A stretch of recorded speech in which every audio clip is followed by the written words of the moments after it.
a affaire à une rêveuse, complètement déconnectée de la réalité.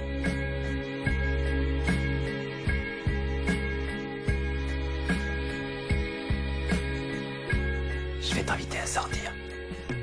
T'as aucune chance.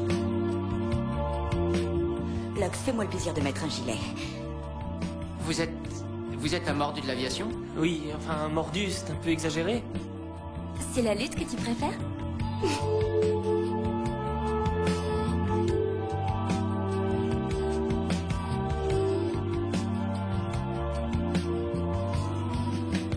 Regardez, elle rit. Il la fait rire. Je suis venu vous dire que mes intentions concernant votre fille sont tout à fait honorables. Mais quelles sont-elles, s'il vous plaît?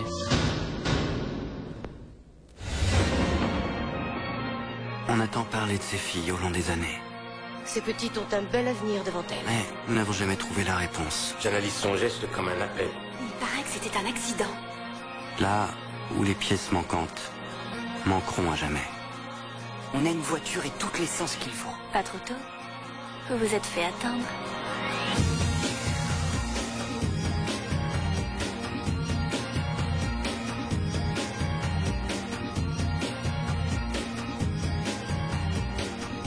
À ton âge, on ne connaît pas encore les souffrances de la vie. Manifestement, docteur, vous n'avez jamais été une fille de 13 ans. Les 4 sœurs n'ont pas hésité à mettre leur vie en péril.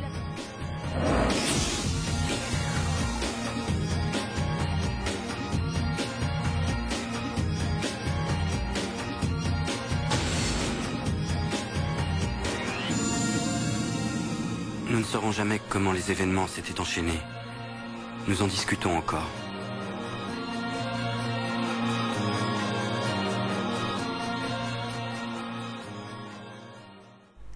Bonjour à tous et soyez les bienvenus dans cette toute nouvelle vidéo d'État Critique. N'avez-vous jamais ressenti cette curieuse sensation quand vous observez un film de vous dire que ce que vous êtes en train de voir est tout simplement merveilleux? Vous savez, vous décidez de regarder un film sans vraiment savoir vers où il va vous emmener, vous abordez l'œuvre d'un œil dubitatif, vous avez entendu beaucoup de choses sur ce film, on vous a dit que c'était un chef-d'œuvre, une pure merveille, vous le regardez et peu à peu votre regard s'illumine devant la beauté du spectacle. Puis quand vient la fin du film, vous restez figé devant votre écran dans un état de choc. Ce long métrage vous a fait perdre vos repères immédiats et vous restez marqué par l'expérience. Et les jours suivants, vous y repensez. Encore et encore et encore et encore. Jusqu'à ce que vous le revoyez et que vous renouvelez l'expérience.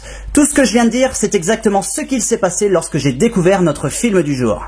Aujourd'hui au programme, nous allons revenir sur un petit film indépendant américain qui a créé l'événement l'année de sa sortie. Je veux bien évidemment parler de Virgin Suicides, sorti en France le 27 septembre 2000 et réalisé par Sofia Coppola, qui est donc la fille du célèbre metteur en scène Francis Ford Coppola et qui signe ici son tout premier long métrage. Pour l'anecdote, notons que Sofia Coppola a joué de petits rôles dans certains films de son père comme Le Parrain deuxième partie, elle aura un rôle plus conséquent dans Le Parrain 3, Outsider, Rusty James, Cotton Club, Peggy Sue s'est mariée, etc., etc. Elle signe sa première réalisation en 1998, le court-métrage Ligue de Stars, puis connaît la consécration avec Virgin Suicides en 1999. Oui, car le film est sorti aux States un an avant chez nous. Elle marquera de nouveau l'essai en 2003 avec le fabuleux Lost in Translation, puis suivront Marie-Antoinette en 2006 et Somewhere en 2010. Sofia Coppola est un petit peu devenue une sorte d'icône pour la communauté indépendante de par ses inspiration de réalisatrice, son talent et ses références culturelles qui lorgnent vers l'underground notamment. Au casting de Virgin Suicides, nous pouvons retrouver James Woods qui enchaîne avec succès à l'époque des films qui ne se ressemblent pas, de Contact à L'Enfer du Dimanche en passant par Vampire, Virgin Suicides donc, et Le Déshonneur d'Elizabeth Campbell.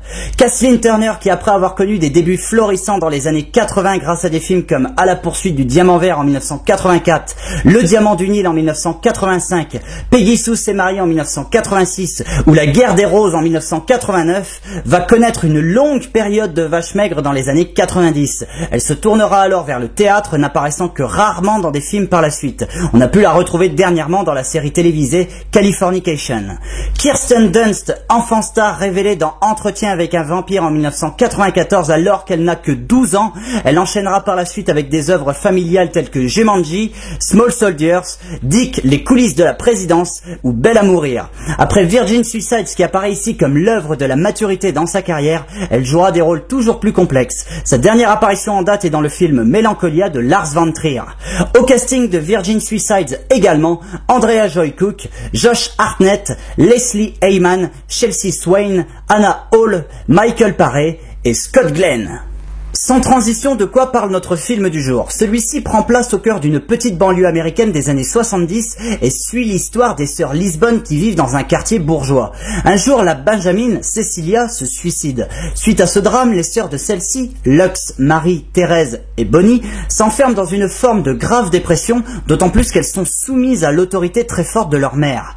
Un petit groupe de garçons qui vit dans le voisinage va tenter de leur venir en aide, mais ce qui va se passer, aussi dramatique soient ces événements, va changer durablement leur vie. Alors aujourd'hui, on va parler d'un film qui est resté relativement marqué dans les consciences, notamment de par sa forme. Virgin Suicides peut facilement être perçu au premier abord comme un anti-teen movie. Le teen movie, je le rappelle, met en scène des adolescents plus ou moins stéréotypés dans leur petit tracas quotidien. Ici, on parle effectivement d'adolescents, mais la finalité n'est pas la même et elle est nettement moins édulcorée. Avant de revenir sur ça, rappelons tout de même que Virgin Suicides est l'adaptation du roman éponyme de Jeffrey Eugenides. Qui est Jeffrey Eugenides? Auteur de nouvelles dans le magazine américain The New Yorker notamment, c'est un romancier dont on ne sait finalement pas grand-chose. Il n'a dans sa vie publié que 3 romans sur 3 décennies, autant dire que le bonhomme n'est pas excessivement productif, même si à chaque fois ses œuvres ont toujours été très reconnues par la profession. En 1993, il publie son tout premier roman, The Virgin Suicides, qui sera porté en louange par les critiques littéraires de l'époque. Son second livre, Middlesex, sera publié en 2002 et remportera le prix Pulitzer en 2003. En 2011, il publie son 3e livre, The Marriage Plot, qui reçoit également les avis positifs de la critique. Virgin Suicides est donc son tout premier livre, et un jour il arrive sur la table de chevet d'une certaine Sofia Coppola qui va tout simplement tomber amoureuse de l'histoire, au point de vouloir signer elle-même l'adaptation cinématographique. Sous la tutelle de son père Francis Ford Coppola, qui produit le film via sa boîte de production American Zoetrope, Sofia Coppola réalise donc son tout premier long métrage qui à l'époque ne passera pas inaperçu. Les critiques ciné seront unanimes. Virgin Suicides est un très grand film brillamment mis en scène, porté par une poésie mélancolique qui procure un souffle grandiose aux images, etc., etc. Virgin Suicides sera porté en louange par la presse, mais un peu moins par le public. Doté d'un budget de 6 millions de dollars, il n'en remportera que 10 millions environ. En France, il réunira moins d'un demi-million de spectateurs. Quand on sait qu'aujourd'hui, beaucoup de jeunes ont vu ce film s'identifiant d'une façon ou d'une autre aux sœurs Lisbonne, mais que celui-ci n'a pas eu un succès si fameux que ça à l'époque, on peut se dire que c'est relativement dommage. D'autant plus que Virgin Suicides méritait largement d'avoir beaucoup plus de succès. C'est un petit peu le même principe que Requiem for a Dream. Aujourd'hui, tout le monde a vu ce film, les jeunes surtout. On entend sa musique partout, et pourtant quand il est sorti en France début 2001, il n'a réuni que 200 000 spectateurs. C'est là que tu te dis que c'est dommage qu'un si grand film n'ait connu son succès que bien après sa sortie. Après, c'est sûr que les meilleurs films sont ceux qui font parler d'eux des années après leur sortie. Et Virgin Suicides fait partie de cela. Vu le sujet, vu l'intrigue, vu le contexte, franchement, Virgin Suicides avait toutes les chances de se planter. Rien que le titre nous donne d'entrée de jeu le dénouement de l'intrigue. Toutes les ficelles étaient déjà visibles. Le film parle de suicide, donc au niveau de la mise en scène, cela donnera des couleurs sombres, des décors à moitié fades, avec des comédiens faisant la gueule pendant 2 heures. En réfléchissant un peu, il y a moyen d'imaginer quelle pourrait être l'atmosphère d'une œuvre, rien qu'en se fiant à son titre ou à son synopsis. Après, on se dit que Sofia Coppola signe ici son premier film. Donc on se dit que quelque part elle n'a pas encore l'expérience pour savoir aborder un thème aussi difficile avec un point de vue de metteur en scène qui ne tombe ni dans le larmoyant abusif ni dans le ridicule intégral. Franchement, si je vous dis que Virgin Suicides est un projet casse-gueule pour une première mise en scène, je n'exagère pas. Le sujet est relativement difficile, le suicide. Tout l'univers qui entoure ce sujet n'est pas non plus hyper évident à traiter. L'adolescence et tous les points relatifs à la psychologie des jeunes garçons et des jeunes filles. Rappelons qu'à l'époque, les films les plus connus donnant un point de vue sur l'adolescence, c'était les teen movies parmi lesquels on peut enfermer des œuvres comme Scream ou American Pie, pour ne citer que ceux qui ont fait péter le box-office. Alors Virgin Suicides derrière, c'était quand même nettement plus risqué. Et bien franchement, quand on voit le défi que c'est de réaliser une telle œuvre et que l'on observe le rendu final du film de Coppola, on a juste à s'incliner. Virgin Suicides est tout simplement un chef-d'œuvre cinématographique, je n'ai pas peur du mot. Sofia Coppola réussit d'une façon presque aussi simple qu'évidente à déjouer tous les pièges dans lesquels elle aurait pu tomber pour nous livrer un film d'une infinie poésie et d'une incroyable beauté. Virgin Suicides, c'est comme je le disais dans mon introduction, une sorte d'anti-teen movie. Quand on observe un teen movie comme American Pie par exemple, on constate que l'image adolescente est dorée au possible, que le sujet est léger, que les personnalités sont stéréotypées, que malgré les petits tracas des personnages, l'histoire se finit toujours très bien. Et bien ici, Sofia Coppola décide d'amener cette logique à quelque chose de nettement plus réaliste. L'adolescence est perçue ici comme une rampe de lancement vers l'âge adulte, et il arrive que la vie fasse que l'on passe à côté de ce tremplin. La vie, c'est notamment celle des sœurs Lisbonne, vue ici à travers les yeux de jeunes garçons qui cherchent à percer leur mystère. Sofia Coppola confie ainsi son point de vue sur l'adolescence au regard de garçons qui observent des filles. Donc là, tout de suite, ceux qui imaginent que Virgin Suicides est un film de gonzesse, vu par une gonzesse sur les tracas ados de gonzesse, déjà, ils sont complètement à côté. Mais ça justement, c'est un des pièges dans lequel aurait pu tomber Sofia Coppola, c'est-à-dire coincer son regard dans un point de vue attendu. Ici, la réalisatrice propose un regard sur l'adolescence d'un groupe de jeunes filles à travers les yeux de garçons. On est donc purement dans un film de mecs. Et ouais, on est dans un film de mec. Alors bien sûr, il n'y a pas Jason Statham qui joue dedans, mais bon, on peut pas tout avoir non plus. À côté de ça, Sofia Coppola réutilise tous les codes du teen movie pour réinventer l'ensemble et conférer à son œuvre une profondeur sans précédent. Prenez l'apparition du personnage de Trip Fontaine joué par Josh Hartnett. On le voit arriver au ralenti dans les couloirs du lycée, toutes les filles se retournent sur lui, ça c'est le côté teen movie classique. Pourtant ce même Trip Fontaine va tomber amoureux de Lux, la fille la plus inaccessible de la classe, la plus renfermée, celle qui possède une caractérisation plus complexe que les autres, pour finalement l'abandonner et devenir avec le temps un alcoolique sous traitement médical. Ça, c'est la touche Coppola, la réinvention du teen movie. Je viens tout juste de dire que la caractérisation de Lux était plus complexe que les autres. En réalité, c'est la caractérisation des sœurs Lisbonne qui est plus complexe que celle des autres. Le regard des jeunes garçons, et par extension celui de Sofia Coppola, est à la fois authentique et mystérieux. La mise en scène qui est ici d'une beauté extraordinaire s'oriente vers une poésie de l'amour juvénile dans tout ce qu'il a de plus tendre et de plus innocent. Coppola parvient à mettre en avant avec tendresse les petits fantasmes adolescents aussi bien que le point de vue d'un jeune sur la vie des adultes. En cela, on observe que cette éclosion à la vie, aux fantasmes et aux rêves juvéniles se retrouve vite confrontée à la dureté et à la droiture des parents, qui sûrement par peur de voir leur fille leur échapper, décident d'agir avec fermeté. Les parents des sœurs Lisbonne, notamment leur mère, va provoquer inconsciemment la destruction de cette éclosion chez les jeunes filles qui vont se retrouver dans une impasse psychologique en voyant leurs rêves et leurs fantasmes s'envoler face à la dureté de la vraie vie. C'est à partir de cet instant que le chemin sera sans retour.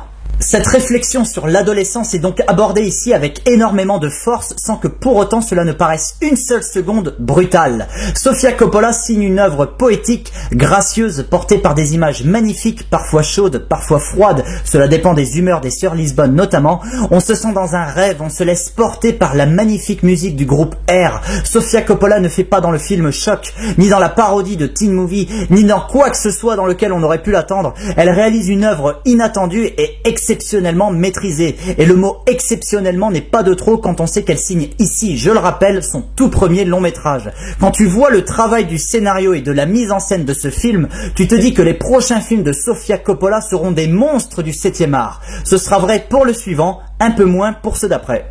Au niveau des comédiens, franchement, tous semblent en état de grâce. James Woods et Kathleen Turner sont complètement métamorphosés. Quand on connaît un petit peu la carrière des deux comédiens, les voir ici dans le rôle de parents un peu trop coincés et s'investir avec autant de profondeur dans la peau de ces derniers, on ne peut être que subjugué. Au niveau des ados, Kirsten Dunst est évidemment la comédienne qui crève le plus l'écran. L'actrice fait preuve d'un talent et d'un charme incroyable. Étant donné qu'elle joue ici son premier rôle adulte, entre guillemets, son rôle le plus complexe jusque-là si vous voulez, on se dit qu'elle est l'une des comédiennes les plus prometteuses de sa génération et la suite donnera raison à cette affirmation. Josh Hartnett, l'autre révélation, joue un second rôle, certes, mais un second rôle très marquant. D'ailleurs, le rôle de Trip Fontaine est probablement le personnage le plus intéressant qu'il ait joué dans sa carrière. Notons également l'une des toutes premières apparitions d'Aiden Christensen, futur Dark Vador, devant une caméra dans Virgin Suicides. En conclusion, Virgin Suicides est un film que vous devez absolument avoir vu au moins 1 à 2 fois dans votre vie. Sofia Coppola signe une œuvre d'une infinie beauté et d'une poésie inimitable. Elle aurait pu tomber dans les pièges du larmoyant, mais elle saute les obstacles avec une totale désinvolture. Franchement, je vous recommande vraiment ce long métrage. Il vous transportera dans un monde fait de rêves d'adolescents, de fantasmes juvéniles qui malheureusement ne trouvent ici aucun aboutissement hormis la tragédie, le drame et la souffrance. tout simplement merveilleux. Bravo Sofia Coppola et merci pour ce film. Allez, sur ces mots, je vous donne rendez-vous pour une critique un petit peu spéciale dans laquelle il vous faudra vous creuser un petit peu les méninges pour reconstituer les pièces du puzzle que je vais vous proposer. Mais de quoi veut-il parler? Je vous donne rendez-vous pour cette prochaine critique. Je vous dis bye bye, allez au cinéma et à la prochaine.